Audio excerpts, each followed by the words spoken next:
C'est l'heure de l'information. Madame, Monsieur, bonjour. Vous avez choisi Eden TV pour vous informer. Bienvenue, voici le sommaire. Ce 12 décembre, la communauté internationale a célébré la journée de la couverture sanitaire universelle au Bénin. Une journée débat a été organisée à cet effet. Vous en saurez davantage dans cette édition avec Antoinette Sagbo. Tenu à Cotonou ce 12 décembre, le forum Malabo-Montpellier s'est achevé par une conférence de presse conjointe du ministre du Plan et du Développement et du vice-président du Malawi. Le point dans ce journal. Près de Paris, des acteurs publics, des philanthropes et des entreprises venues de toute la planète étaient réunis ce mardi 12 décembre pour un sommet sur le climat, une initiative du président Macron. Nous en parlerons dans ce journal. Voilà pour le sommet, le développement, c'est maintenant.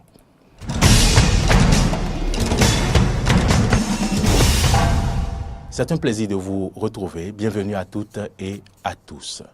Ce mardi 12 décembre, la communauté internationale a célébré la journée de la couverture sanitaire universelle.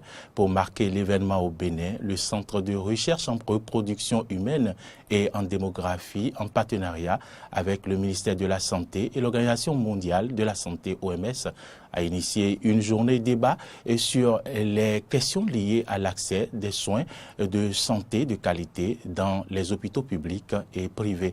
Et ce fut également l'occasion pour les acteurs du secteur de la santé de faire le point sur les efforts fournis en matière de couverture sanitaire universelle au Bénin. Antoinette Sagbo et Fréjus Fiossi pour le compte-rendu. Des millions de personnes meurent chaque jour de maladies évitables ou guérissables à cause d'un accès limité ou inexistant à des services de santé de qualité d'après des études menées par l'Organisation mondiale de la santé. Pour y remédier, l'Assemblée générale des Nations unies a décrété le 12 décembre de chaque année pour célébrer la journée internationale de la couverture sanitaire universelle. Une occasion aux acteurs sanitaires de réfléchir sur les politiques de système de santé. Au Bénin, le Centre de recherche en reproduction humaine et en démographie, en collaboration avec le ministère de la Santé et l'OMS, a marqué cet événement par une séance d'échange. C'est un droit universel, la santé. Que vous soyez riche ou pauvre, vous devez avoir droit à un soin de qualité. Est-ce que notre système de soins tel qu'il est aujourd'hui répond aux besoins de nos communautés, de nos populations? Est-ce que lorsqu'un acteur rentre dans ce système avec des problèmes de santé, il y trouve des solutions à des coûts accessibles, à des coûts abordables? Est-ce que lorsqu'un acteur rentre dans le système pour des problèmes de santé, il est satisfait? Voilà autant de questions que la couverture sanitaire universelle doit pouvoir répondre. Les défis en matière de système de financement aux soins de santé sont légion. Pour faciliter aux couches les plus vulnérables de jouir d'un traitement sanitaire adéquat, Dr Saïzonou Raoul préconise ceci. Nous devrions faire en sorte, tous ensemble, que notre système de santé soit fort performant. Cela voudra dire que chacun puisse avoir des médicaments de qualité. Et bien entendu, pour cela, il faudra un personnel de santé qualifié et disponible. Alors, tout cela mis ensemble constitue ce qu'on appelle la couverture universelle en santé.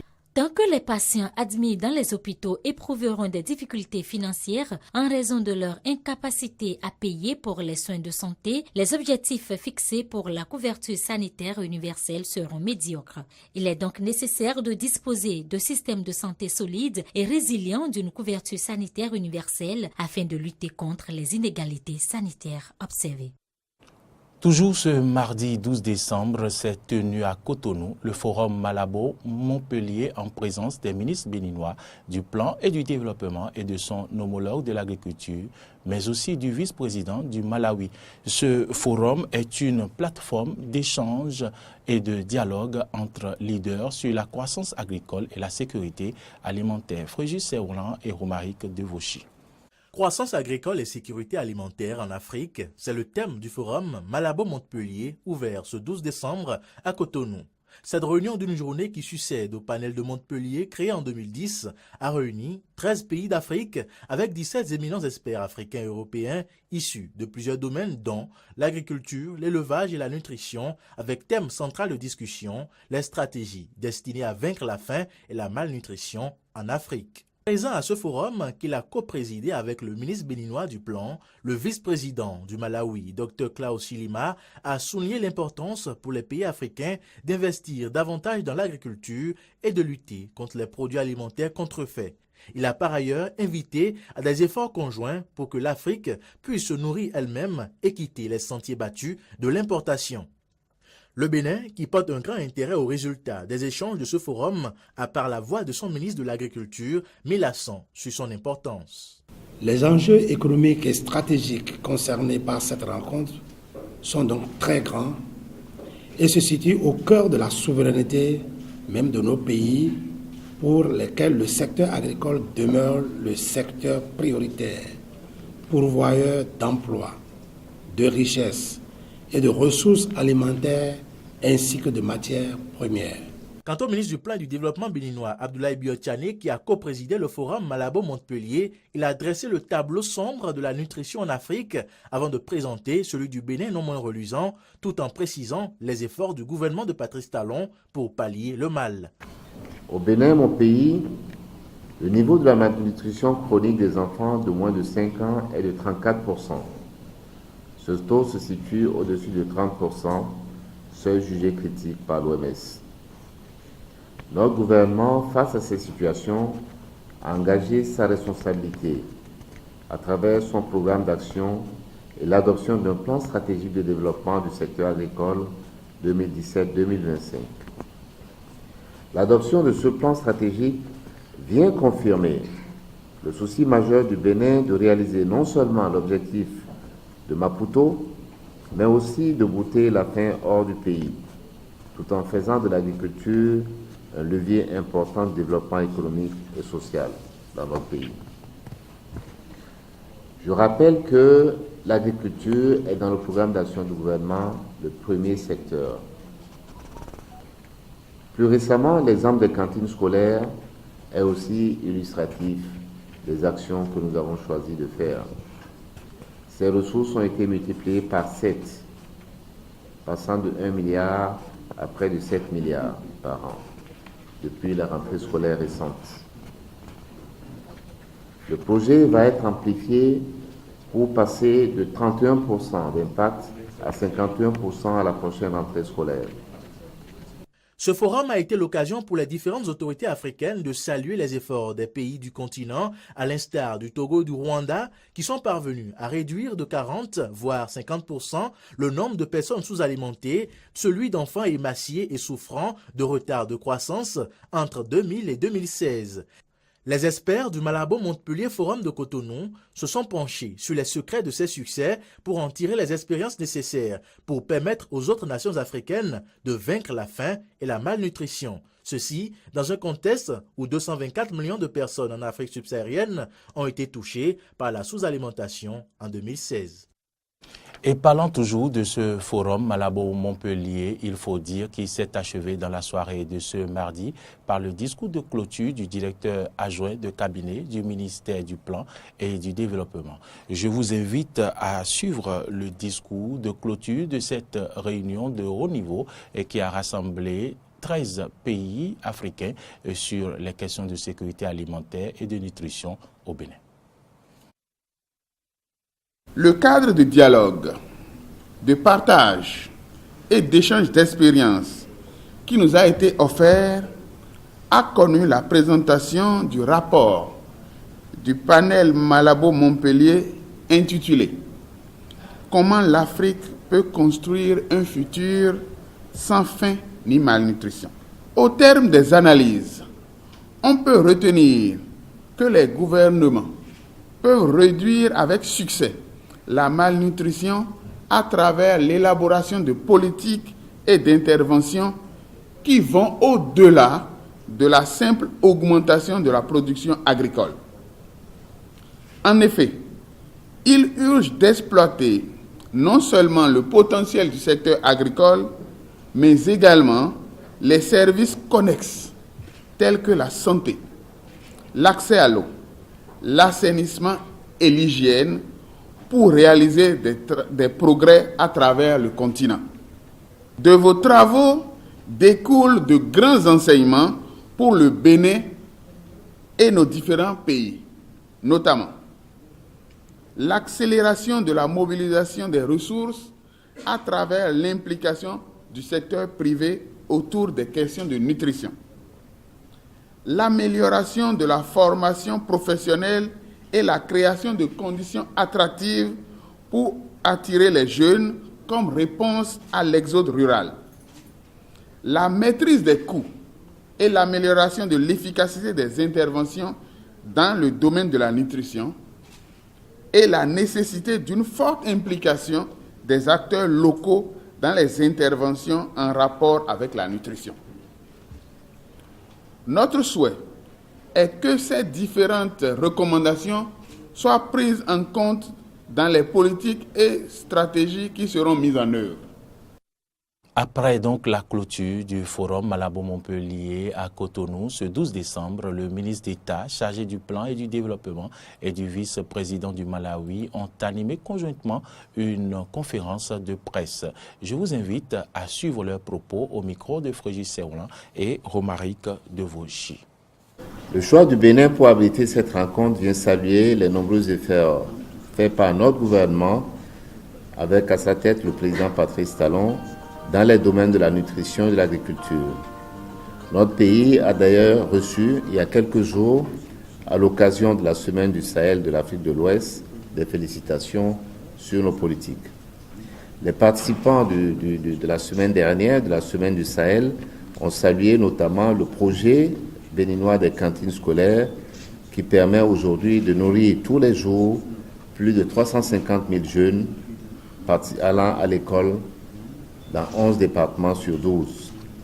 Vous le savez, à la rentrée prochaine, ce projet va permettre de nourrir 35 millions de fournir 35 millions de repas par jour et d'impacter 51% des écoles de notre pays. To say that food and nutrition security are basic needs. Permettez-moi de dire que la sécurité alimentaire et la nutrition sont nécessaires pour les discussions après plusieurs années d'indépendance politique. Eh bien, cela n'est pas du tout acceptable. Cependant, en ce qui concerne la sécurité alimentaire, dès lors que ceci restera un défi, la pertinence de nos discussions ne va pas échouer. Qu'est-ce que je veux dire par là? Il faudra que nous trouvions des solutions durables pour l'alimentation. Et des forats de ce genre sont extrêmement importants. Nous avons débattu de l'impact des effets du changement climatique sur la production alimentaire et la nutrition et la sécurité alimentaire. Il est vrai, il faut voir les potentialités dont recèle l'Afrique pour l'irrigation. Il y a là toutes les potentialités pour s'assurer que les citoyens aient suffisamment des ressources alimentaires à consommer. Il faudra matérialiser les politiques qui peuvent rendre les marchés prévisibles et que les prix stables. Donc, pour attirer les investissements directs dans l'agriculture et la nutrition, nous attendons des gouvernements qu'ils financent l'irrigation. Peut-être c'est trop demandé. Peut-être que nous avons besoin d'une participation du secteur privé.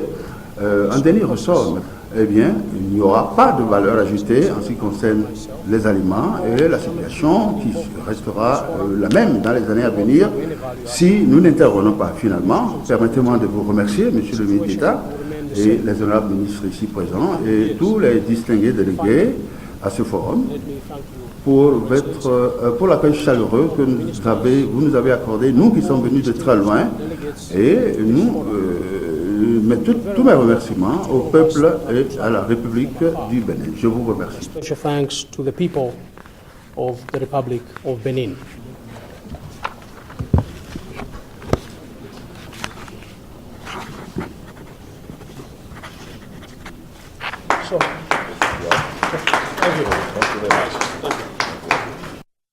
Parlons à présent de l'atelier qui a réuni les spécialistes de la cybercriminalité qui sont en formation de renforcement de capacité du 11 au 15 décembre 2017. Cet atelier est organisé sur demande du Bureau d'analyse et d'investigation BAI de la présidence de la République. Reportage. L'Union internationale des télécommunications UIT et l'Africa 7 organisent un atelier de renforcement des capacités de 5 jours pour préparer les centres d'alerte sur les aspects technico-organisationnels et technico-opérationnels de la cybersécurité et sur l'intelligence de la menace. Cet atelier couvrira la réflexion institutionnelle nationale sur comment aborder la cybersécurité efficacement, l'analyse de la menace, les outils et méthodologies qui peuvent être utilisés pour préformer l'intelligence des menaces afin d'atténuer les menaces et les risques. Cet atelier cadre bien avec les ambitions du gouvernement béninois. Le gouvernement béninois, à travers son programme d'action, est engagé dans la mise en œuvre de projets structurants pour le développement des infrastructures, des télécommunications et des services et systèmes d'information sécurisés tels que l'interconnexion des administrations et des communautés, la disponibilité de l'Internet haut et très haut débit, la mise en œuvre de l'administration intelligente, le programme de renforcement des structures centrales de gouvernance, pour ne citer que quelques éléments de ce programme qui se veut volontaire et ambitieux.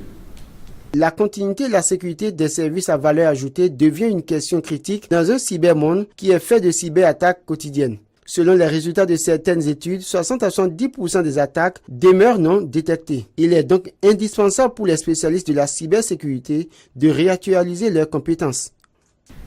Les objectifs de cet atelier sont de façon rassemblée les suivants. Améliorer la capacité des centres d'alerte, les CCIRT, à aborder efficacement la question de la cybersécurité. Aider les organisations à comprendre et à mieux résoudre les menaces externes les plus courantes et les plus sévères. Ceci permettra aux participants de cet atelier que vous êtes de savoir, entre autres, évaluer le niveau de maturité, les forces et les faiblesses, de comprendre enfin comment gérer les menaces cybernétiques en général et aujourd'hui de plus en plus les menaces les plus avancées. Cet atelier qui dure du 11 au 15 décembre se déroule en collaboration avec l'Agence nationale de la sécurité des systèmes d'information, ANSSI France, sur invitation du Bureau d'analyse et d'investigation du Bénin et parrainé par la présidence de la République du Bénin et l'Agence des services et systèmes d'information ASSI. Moins d'énergie fossile, investissement vert, ce sont là les promesses du sommet sur le climat à Paris. Le président français Emmanuel Macron avait décidé d'organiser ce sommet après l'annonce par Donald Trump du retrait américain du pacte historique contre le réchauffement climatique. Des acteurs publics, des philanthropes et des entreprises venues de toute la planète étaient réunis ce mardi 12 décembre près de Paris pour un sommet sur le climat un sommet sur le climat destiné à donner un nouveau coup de fouet à la lutte contre le réchauffement climatique. La plupart des projets qui ont été dévoilés ou précisés à l'issue de cette rencontre ont pour ambition de dégager de nouveaux financements. Nous y reviendrons dans nos prochaines éditions. Les 5 chefs d'État du Sahel ont rendez-vous près de Paris à la Selle Saint-Cloud ce mercredi 13 décembre à l'invitation d'Emmanuel Macron. Les présidents du Mali, de Mauritanie, de Burkina Faso, du Tchad et du Niger se retrouveront autour de la chancelière allemande Angela Merkel, du président de la Commission de l'Union africaine et de nombreux partenaires. Une vingtaine de délégations seront présentes avec un seul objectif, renforcer la mobilisation internationale au profit de la force conjointe anti-djihadiste. Rappelons que fin novembre à Abidjan, Emmanuel Macron avait estimé que la mise en place du G5 n'avançait pas assez vite et qu'il fallait donc donner un coup d'accélérateur. Un message qui se concrétise par cette réunion qui vise d'abord à aider les pays du G5 à accroître leur effort militaire. Pour faire face à leurs difficultés croissantes, la sécurité sociale agricole de Bourgogne incite les exploitants à briser le silence et à accepter de l'aide.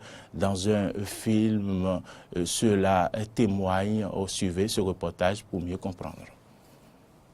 Aléas climatiques, prix en baisse, charges qui augmentent, la crise que traversent de nombreux agriculteurs, Didier Cavreau la connaît bien.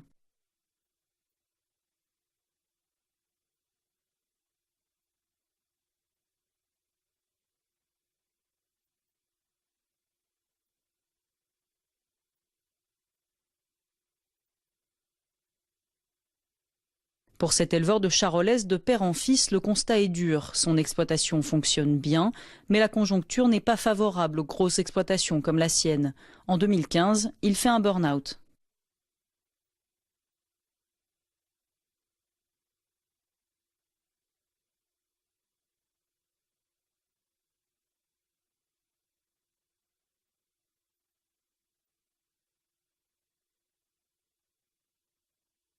Aidé par la MSA, la Sécurité sociale agricole, une assistante sociale et une psychologue, ses difficultés, il a fait le choix d'en parler pour inciter d'autres à le faire. Dans un court-métrage intitulé « Oser », ils sont 5 à avoir fait cette démarche rare et délicate. Toutes nos excuses pour la qualité de ce élément. Nous passons en Sierra Leone où les adolescentes enceintes sont privées d'école et d'examen avec l'un des taux de grossesse précoce parmi les plus élevés au monde. Ces exclusions ont de graves conséquences sur l'éducation des jeunes filles. Reportage. À 17 ans, Fatmata est enceinte de son deuxième enfant. Elle n'avait que 15 ans lorsqu'elle a accouché de son premier. Avec sa cousine, elles ont été forcées de quitter l'école lorsque leur grossesse est devenue trop visible. Une règle imposée en Sierra Leone par le gouvernement qui considère que ces jeunes filles montrent le mauvais exemple. J'étais malheureuse parce que je ne pouvais plus voir mes amis ni les filles de mon village à l'école. Mais j'étais enceinte et ensuite j'ai dû prendre soin de mon enfant. J'aurais préféré autre chose, mais je n'ai pas eu le choix. Dans ce petit pays d'Afrique de l'Ouest, une femme enceinte sur 3 est une adolescente. Pour faire face à la pression internationale liée à ces mesures d'exclusion controversées, le gouvernement s'est vu forcé d'ouvrir des classes spécialement destinées aux jeunes filles enceintes. Elles peuvent ainsi poursuivre leur scolarité en suivant un programme très allégé et à l'écart des autres adolescents. Les jeunes pères, eux, sont épargnés. C'est contre-productif d'isoler de jeunes garçons juste parce qu'ils ont mis une fille enceinte. Les garçons ne portent pas d'enfants, mais les filles, oui, et ça se voit. C'est la grande différence.